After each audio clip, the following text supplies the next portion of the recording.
Good evening, ladies and gentlemen. Welcome aboard Air Canada. My name is Eleanor Hasley, your service director. Pleased to have you with us today. We invite you to relax and enjoy flight number 368, now departing for Boston. Flight time of 1 hour and 3 minutes, flown at plane altitudes at 37,000 feet. However, be 1 hour and 25 minutes from gate to gate. As we are leaving now, please ensure you back into the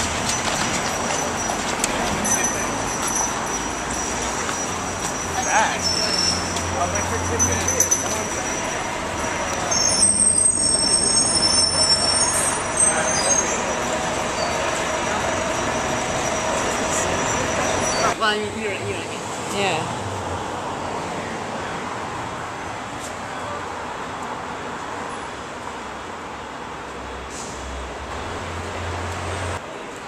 Hi, I'm Julie Colvin, and this is Emma. We're at the Harvard Coop Bookstore at Harvard Square in Boston. We had a book signing event tonight, and I wanted to share with you the reason why we came for our last book signing event of 2011 to Boston, because we are raising funds for Dr. Fussman and her research. And the idea is to try to sell 5,000 copies before the end of 2011. So we thought Boston would be a great place to put the final push on for that. And we'd like to ask you, if you have purchased a book, that's great. If not, now would be a good time to do that. And if you know anybody that it would make a great Christmas present for, perfect time for that.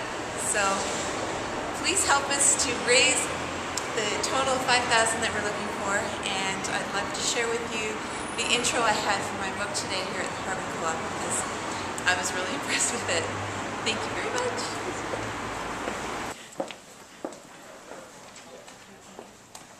Our guests may have brought a tinge of brisk weather with them.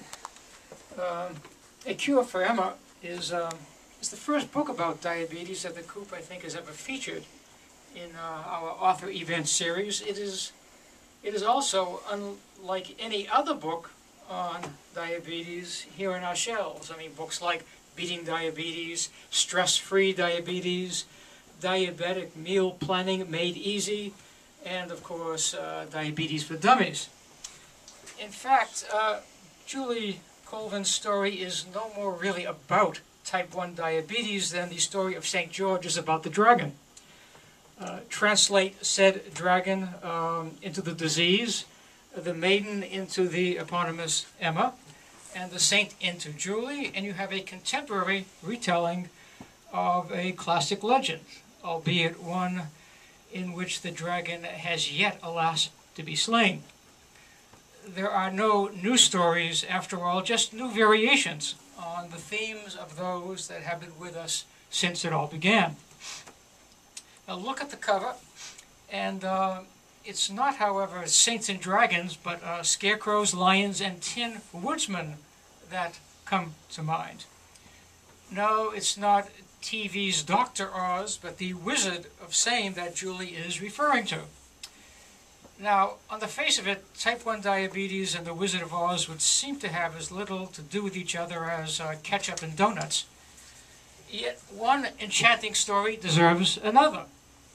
And this analogy works, as you shall find out for yourselves, quite beautifully throughout. Of course, it does no good to have a good story to tell if you can't come up with a good way of telling it. And Julie Colvin's journey to Oz, described here on the back as one from anguish to hope, is also implicitly her journey from being a registered diagnostic medical sonographer to becoming, over the course of several years and many drafts, a writer. So good a writer that the reader need not either know a thing about diabetes, nor have given really any thought to it at all, to find himself held thrall by Julie's prose. Spiritual and emotional though it is, Julie's journey is also a geographical one, ranging from New Zealand to Alaska to finally Boston, where at Mass General the author meets a wizard who is not, unlike Frank Baum's, a fraud, but a godsend instead. Now we all recall the legend of Dr. Faust. He made a deal with the devil.